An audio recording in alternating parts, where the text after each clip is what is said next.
परमात्मा कबीर देव जो है ये हमारे पाप कर्मों का नाश कर देता है।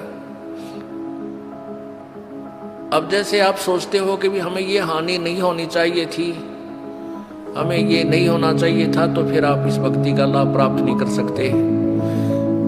जैसे आप यहाँ आए हो, आपको 1 2 3 लाभ तो परमात्मा कबीर जी अपने कोटे मत देगा, ऐसा लाभ देगा आप सोच भी नहीं सकते कि मुझे ऐसा सुख हो गया। भगवान है परमात्मा। अब यहाँ जो भाई बहन आते हैं जो 2 वर्ष 3 वर्ष के लग रहे हैं, 4 वर्ष के 5 वर्ष हो गए, वो शुरू में आते हैं तो ये कहे जी हमारा ये नुकसान हो गया, ये लाभ नहीं होता, ये बीमारी होगी, ऐसा नहीं होता। 2 वर्ष के बाद जो सच्चे दिल से लगते हैं, नाम खंड नहीं करते, 2 वर्ष के बाद उनके पास जुबान नहीं रहती, हमके मांगा भगवान से बिना मांगे देने लग जाता है, इतना सुख दे देगा। अब वो जो नए नए आते हो तो अपने दुख बताते हैं, और उनको क्योंकि आपके पिछले पुण्य नहीं थे, बैटरी चार्ज नहीं थी, तभी तो आपको दुख हुआ, आपके प्रारब्ध में वो पाप थे। अब परमात्मा ने आते ही वो पाप काट के आपके सुख लिख दिए, तो अपने कोटे से आपको दिया।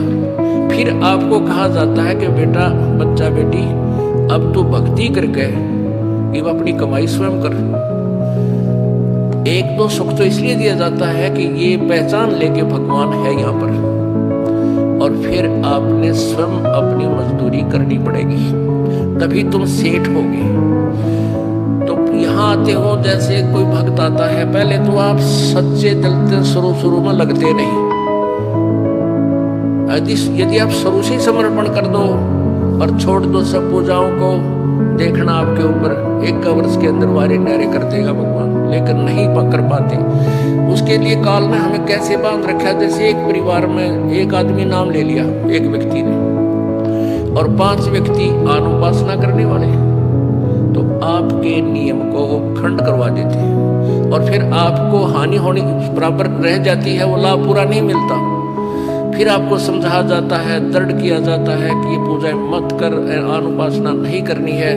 परमात्मा कबीर जी कहते हैं 100 वर्ष तक सतगुरु पूजा, एक दिन अनुपासी, वो अपराधी आत्मा फिर पड़े काल की फांसी।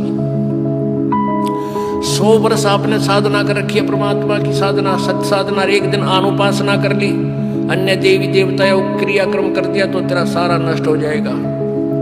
वो अपराधी आत्मा फिर पड़े काल की फांसी, यानी वो पिछला किया हुआ नष्ट नहीं होगा, लेकिन काल के जाल में फंस गया, नाम टूट गया, और काल फिर तेरे पिछले पुण्य के आधार पर तुझे नचाएगा, स्वर्ग में देवता बना देगा, ब्रह्मा विष्णु महेश बना देगा, पदवी दे देगा, फिर आपकी मलाई जब बैटरी डिस्चार्ज हो जाएगी, फिर गधे की योनि दे देगा, यानी काल की फांसी में फिर रह गया। तो ये साधनाएं आपने जो हम बताते हैं शुरू में ही, प्रारंभ से ही दृढ़ निश्चय करके आओ, और सब आप अनुपासना को और सब मर्यादा जो आप हमारे नियम को भंग करती है, इनको तुरंत त्याग दो, और फिर देखना